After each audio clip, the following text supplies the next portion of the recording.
Hey guys, Jason here. So what if everything that you've ever done and every thought, every action, every dream, every memory is still actually out there? Not gone, not lost, just stored.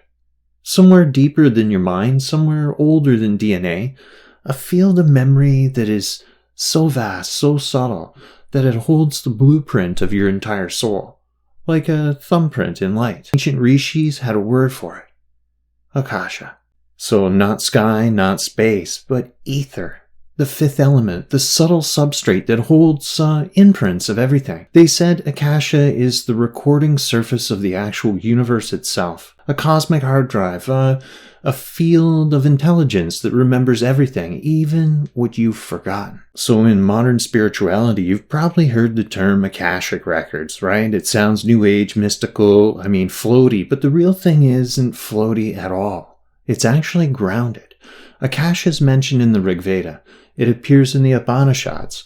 It's the foundation of ancient theories of sound, thought, time, and even karma itself. So this isn't just memory, it's actual structure. Everything you do creates a vibrational imprint in the field of Akasha. And now that imprint forms karma, and it stays with you until it's resolved, witnessed, or burned in the fire of awareness itself. So if your life were like a browser window, Akasha is like the server. It doesn't just store cookies, it stores you.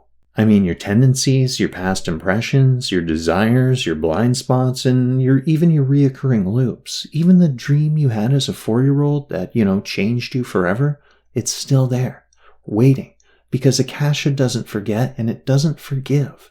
But not because it's cruel, but because it's actually precise. So let's be honest. It is kind of rude. We're out here trying to evolve, and the universe is like, hey, cool, but I'm still holding on to that one time you lied in 3rd grade. But here's the thing. The memory, it isn't punishing you at all. It's offering you a mirror.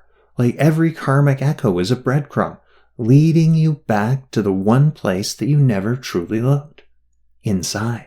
So if Akasha is the universal memory, how do things actually get recorded? How does the cosmos store your thoughts, your dreams, and even your intentions? So the rishis had a real simple answer, and the answer is sound.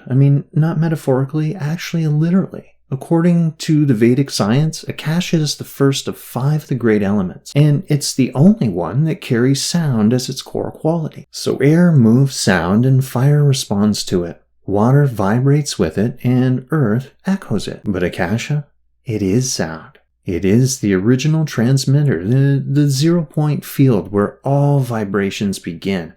And then those vibrations themselves, they don't just ripple, they stay. And now finally, modern science is actually starting to catch up.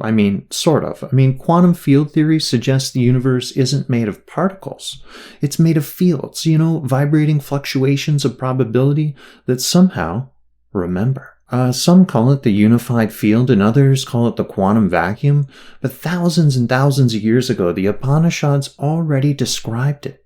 The conscious ether. And here's the craziest part ever.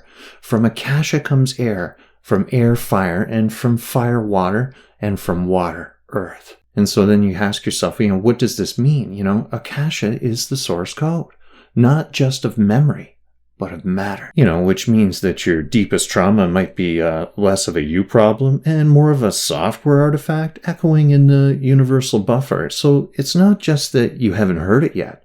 It's that you haven't debugged your Akashic cache.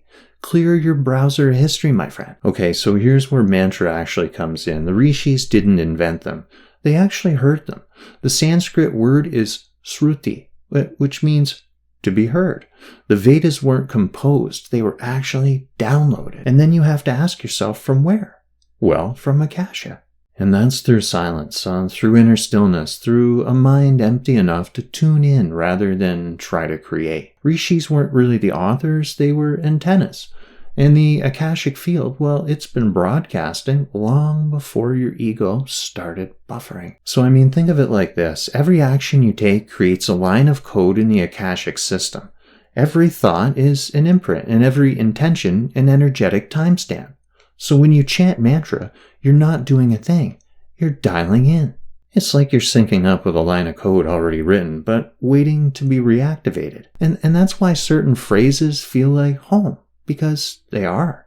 You're not learning something new. You're remembering.